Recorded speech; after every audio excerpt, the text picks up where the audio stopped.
வணக்கம் மக்களே, welcome back to our channel Info 366. இப்போ சென்ட்ரல் கவர்மெண்ட் ஏசியோட டெம்பரேச்சருக்காக ஒரு புது ரூலை கொண்டு வர போறாங்க அப்படின்ற ஒரு தகவல் வெளியாயிருக்கு. அது என்ன அப்படின்னா, இதுக்கப்புறம் ஏசியோட டெம்பரேச்சரை நீங்க 20 டிகிரி செல்சியஸ்ல இருந்து 28 டிகிரி செல்சியஸ் வரைக்கும் தான் யூஸ் பண்ண முடியும் அப்படின்ற ஒரு புது ரூலை கொண்டு வர போறாங்களாம். இந்த ரூலை அவங்க கொண்டு வரதுக்கான காரணங்களை அவங்க என்ன சொல்றாங்க, அண்ட் இந்த மாதிரி ஏசி யூஸ் பண்றதுக்கு மற்ற கண்ட்ரீஸ்ல இருக்கக்கூடிய ரூல்ஸ் அண்ட் ரெகுலேஷன்ஸ்லாம் என்ன, அந்த கண்ட்ரீஸ்ல எவ்வளோ டெம்பரேச்சர்ல ஏசி யூஸ் பண்ணணும்னு சொல்றாங்க அப்படின்ற மாதிரி நிறைய இன்ட்ரெஸ்டிங்கான இன்ஃபர்மேஷன் தான் இந்த வீடியோல நம்ம தெரிஞ்சுக்க போறோம். இந்த மாதிரி ரெகுலரான இன்ட்ரெஸ்டிங் இன்ஃபர்மேஷன்ஸ்லாம் தெரிஞ்சுக்கணும்னு நினைக்கிறீங்க, அண்ட் உங்களுக்கு வேற ஏதாவது கண்டென்ட் பற்றியும் வந்து இன்ஃபர்மேஷன் வேணும்னு நினைக்கிறீங்கன்னா அதை கமெண்ட் பாக்ஸ்ல கமெண்ட் பண்ணுங்க. இப்போ இந்த வீடியோக்குள்ள போலாம். இது Info 366. இப்போ பெரும்பாலான வீடுகளில் ஏசி இல்லாமல் இருக்கிறது இல்லை அப்படின்னு சொல்லலாம். இந்த சம்மருக்கு வெயில் வெளுத்து வாங்குது அப்படின்றனால ஏசி வாங்க வந்து கொஞ்சம் கஷ்டமாக இருந்தாலுமே இஎம்ஐ போட்டு கடனை வாங்கியாவது வந்து பார்த்தீங்கன்னா இப்போ எல்லாருமே வீட்டில் ஏசி மாட்டி வச்சுருக்கோம். அந்த ஏசியை மாட்டி வெயிலுக்கு நல்லா குளுக்குளுன்னு இருந்தாலுமே அந்த கரண்ட் பில்லை பார்க்கும்போது நம்ம எல்லாருக்குமே ஹார்ட் அட்டாக்கே வர அளவுக்கு இருக்குன்னு சொல்லலாம். இதுக்காக தான் இப்போ சென்ட்ரல் கவர்மெண்ட் என்ன பண்ணியிருக்காங்க அப்படின்னா, இதுக்கப்புறம் ஏசியோட டெம்பரேச்சரை நீங்கள் 20 டிகிரி செல்சியஸில், அதாவது குறைந்தபட்சம் 20 டிகிரி செல்சியஸும் அதிகபட்சம் வந்து 28 டிகிரி செல்சியஸ் தான் வந்து டெம்பரேச்சரை ஃபிக்ஸ் பண்ண முடியும். அந்த அளவுக்கு தான் நீங்க ஏசியோட டெம்பரேச்சரை யூஸ் பண்ண முடியும் அப்படின்ற ஒரு புது ரூலை வந்து கொண்டு வர இருக்காங்க.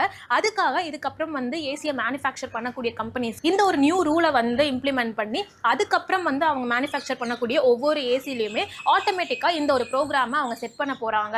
இது கூடிய சீக்கிரம் அமலுக்கு வரப்போகுது அப்படின்ற ஒரு அனௌன்ஸ்மெண்ட் வந்திருக்கு. சரி, எதுக்காகப்பா இவங்க இந்த ஒரு விஷயத்தை வந்து மாத்துறாங்க? வெயிலுக்கு அடிக்கிற வெயிலுக்கு 16 டிகிரி செல்சியஸ்ல இருந்தாலும் ஏசியோட காத்து நம்மளுக்கு பத்த மாட்டேங்குதே அப்படின்ற மாதிரி நீங்க நினைச்சிட்டு இருக்கலாம். ஆனா அதிகப்படியாக ஏசியை யூஸ் பண்றதுனால அதிகப்படியான கரண்ட்டுமே வந்து செலவாக ஆரம்பிக்குது.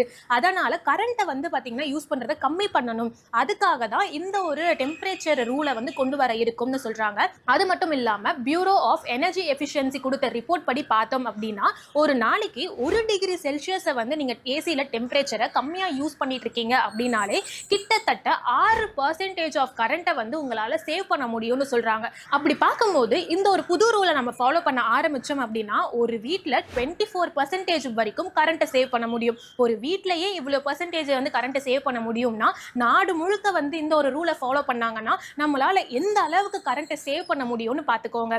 இதுவுமே முக்கியமான காரணங்களா இருக்கு இந்த ஒரு ஏசி டெம்பரேச்சர் சேஞ்சில். அடுத்தபடியா வந்து என்ன காரணங்கள் இருக்கு அப்படின்னா, அஃப்கோர்ஸ் நம்ம எல்லாருமே புலம்பக்கூடிய ஒரு விஷயமான கரண்ட் பில்லு தாங்க. சம்மர் டைம்ல அதிகப்படியாக வந்து நம்ம ஏசியை யூஸ் பண்ணி அதுவும் டெம்பரேச்சர்லாம் வந்து நம்ம இஷ்டத்துக்கு வந்து ஏதோ ஒன்று வச்சுட்டு இருப்போம். அதை பார்த்துட்டு அந்த டைம்ல யூஸ் பண்ணியிருப்போம். ஆனால் கரண்ட் பில் வரும்போது தான் நம்ம எல்லாருமே புலம்ப ஆரம்பிச்சிருப்போம்.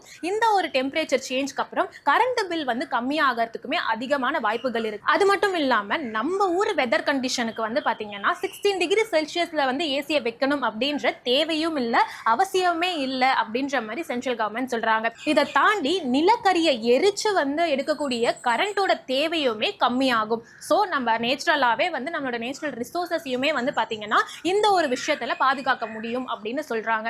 சரி, இப்போ இந்தியாவில் மட்டும்தான் இந்த மாதிரி ஏசியை வந்து யூஸ் பண்ணுறதுக்கு டெம்பரேச்சர் ஃபிக்ஸ் பண்ணிடுறாங்களா அப்படின்னு கேட்டிங்கன்னா கண்டிப்பாக கிடையாது. இந்த மாதிரி பல நாடுகளில் ஏசியை எந்த டெம்பரேச்சரில் யூஸ் பண்ணணும் அப்படின்றதுக்கான ரூல்ஸ் அண்ட் ரெகுலேஷன்ஸ்லாம் இருக்குது. அப்படி பார்க்கும்போது ஜப்பானில் அங்கே இருக்கக்கூடிய எல்லா ஆஃபீஸஸ்லையுமே வந்து பார்த்தீங்கன்னா 28 டிகிரி செல்சியஸ் தான் வந்து யூஸ் பண்ணணும். அதாவது 28 டிகிரி செல்சியஸ் டெம்பரேச்சரை தான் எல்லா ஆஃபீஸில் இருக்கக்கூடிய ஏசிகள்லையுமே வந்து யூஸ் பண்ணணும் அப்படின்ற ரூல்ஸை அவங்க ஃபாலோ பண்ணுறாங்க. இதை தாண்டி ஸ்பெயினில் வந்து பார்த்தீங்கன்னா அங்கே இருக்கக்கூடிய கரண்டோட யூசேஜை வந்து கம்மி பண்ணணும் அப்படின்றதுனால 27 டிகிரி செல்சியஸ் தான் ஏசியோட டெம்பரேச்சராக அவங்க யூஸ் பண்ணுவாங்க.